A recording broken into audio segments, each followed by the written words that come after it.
जय गुरु जी। ओम नमः शिवाय। शिव जी सदा सहाय। ओम नमः शिवाय। गुरु जी सदा सहाय। दिव्य आभा। मेरे अंधकार में ज्योत जलाई। मनुष्य के जीवन में कुछ ऐसी घटनाएं होती हैं जिनको सहते हुए यही कहा जा सकता है कि संभवतः ईश्वर की यही इच्छा थी। मुझे नव जीवन प्रदान करने के लिए मैं सदा गुरु जी की आभारी रहूंगी। गत घटनाओं का अवलोकन करते हुए अब मैं उनका बोध कर सकती हूँ, पर उस समय कारण मेरी समझ से बाहर थे।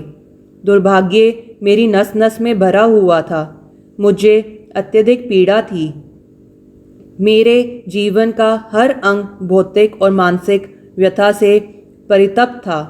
यद्यपि गुरुजी ने आकाशदीप बनकर मेरे जीवन में प्रवेश किया था, मुझे अंधकार और निराशा के अतिरिक्त कुछ दृष्टिगोचर नहीं था।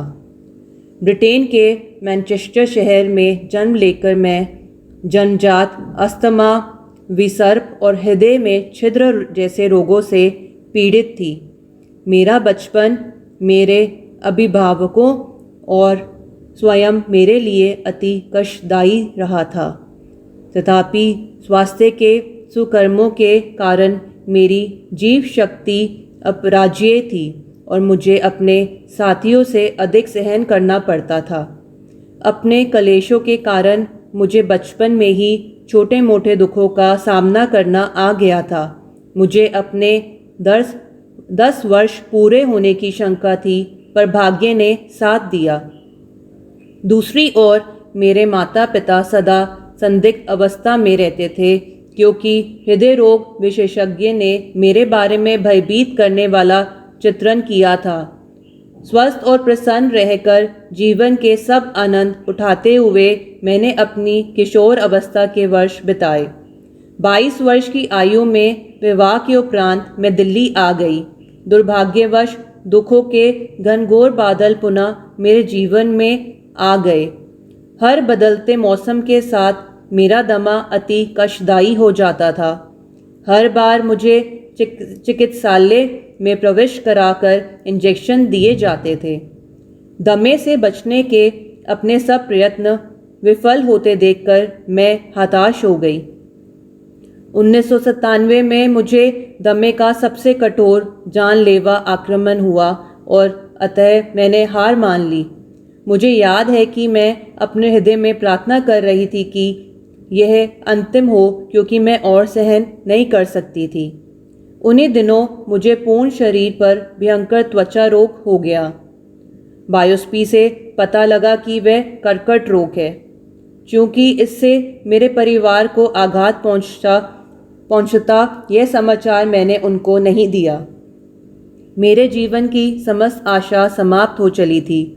मेरा आगे का मार्ग बंद हो चुका था। अचानक उस अंधेरी रात्रि में गुरुजी ने अपनी दिव्य ज्योत प्रज्वलित करी। हर बार उनके पहले दर्शन की बातें याद करते हुए मुझे अपने मन में उठी सब भावनाएं याद आ जाती थीं। सौभाग्य से उस दिन वे अकेले बैठे हुए थे जब मैं अपनी एक मित्र, जिसने उनसे मिलने का आग्रह किया था, उसके साथ उनके यहाँ पहुंची। उनकी उपस्थिति में मैं भावविवल हो गई। उस समय मुझे जीवन भर भटकते हुए शिशु की भांति लगा, जिसे अंत में अपनी माँ का आश्रय और सुरक्षा मिल गई हो। उन्होंने उसी समय मुझे अपना संरक्षण प्रदान किया। यथार्थ में मैंने पहली बार पवित्र प्रेम का अनुभव किया था। उसमें ना कोई प्रतिबंध था, ना ही कोई अन्य चाहत। मुझे घर के सदस्य की भांति उन्होंने प्रतिदिन संगत में आने को कहा। मौसम चाहे जैसा भी हो, मैं संगत में पहुंचकर उनके अनगिनत भक्तों में बैठ जाती थी। उन दिनों मुझे असहनीय वेदना रहती थी। मेरी त्वचा से रक्त और पीप का स्राव बना रहता था। मानसिक रूप से विचलित होने के कारण मुझे समूह में घुटन भी होती थी। जैसे जैसे समय बीतता गया, गुरुजी ने दया कर मेरी आंतरिक परिवर्तन आरंभ कर दिया। मेरे मन में द्वेष और वैर के भाव समाप्त हो गए और मैंने अपनी इस दशा से समझौता करना सीख लिया, क्योंकि अब मैंने उसे स्वीकार कर लिया था। मैं उस अवस्था में भी संतुष्ट थी। रोग समाप्त हो जाएंगे ऐसा विश्वास नहीं था।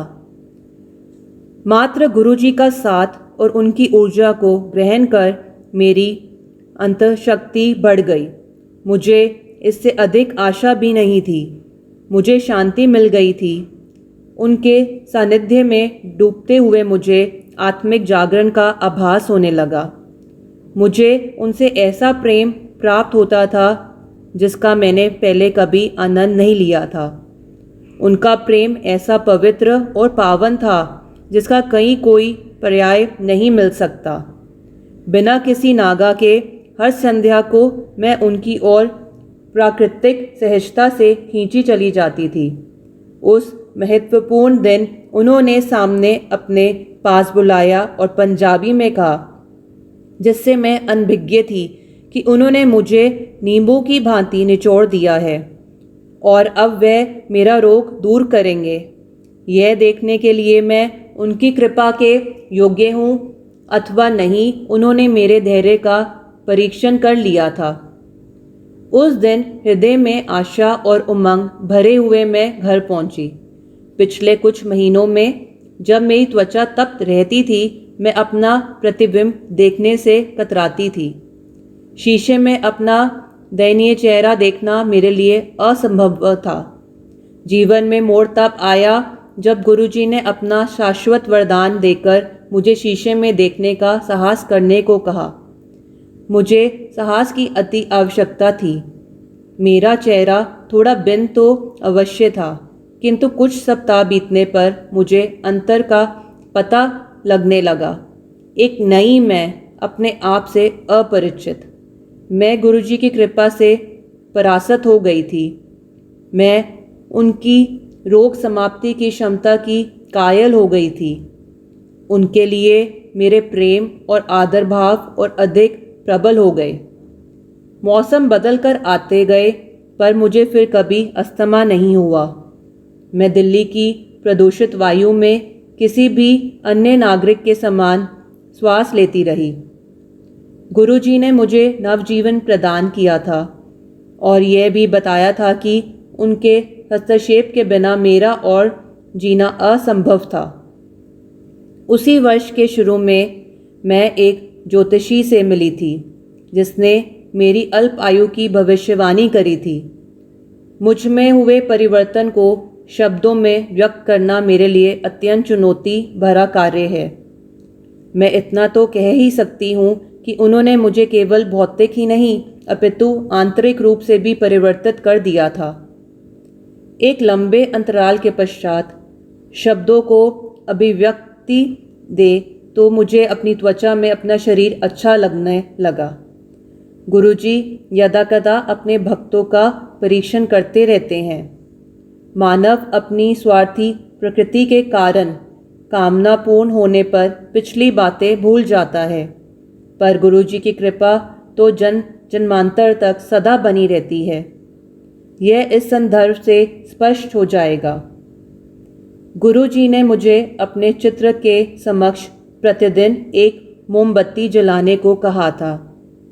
एक दिन मेरे विस्मय से आधी डिबिया समाप्त होने के बाद भी वह नहीं जली। आवेश में आकर मैं स्नानागार में चली गई। बाहर आई तो देखा कि मोमबत्ती जल रही थी। मैं चकित रह गई। उसी सांझ को गुरुजी को धन्यवाद प्रकट करने के लिए मैं उनके दर्शन के लिए गई। यद्यपि वह मेरा जाने का निर्दिष्ट दिन नहीं था। मैं जैसे ही उनके चरण स्पर्श करने के लिए झुकी, उन्होंने धीमे से अपनी दयालु आवाज़ में प्रश्न किया कि अंत में मोमबत्ती जली या नहीं। तब मुझे आभास हुआ कि मैं उनसे दूर हो रही थी। वह तो सदा मेरे साथ थे। मैं उनकी हार्दिक आभारी हूँ और हर क्षण उनकी कृतज्ञ रहकर जीवन व्यतीत करना चाहूँगी। एक भक्त का अनुभव। शुक्राना गुरुजी। ओम नमः शिवाय। शिव जी सदा सहाय। ओम नमः शिवाय। गुरुजी सदा सहाय।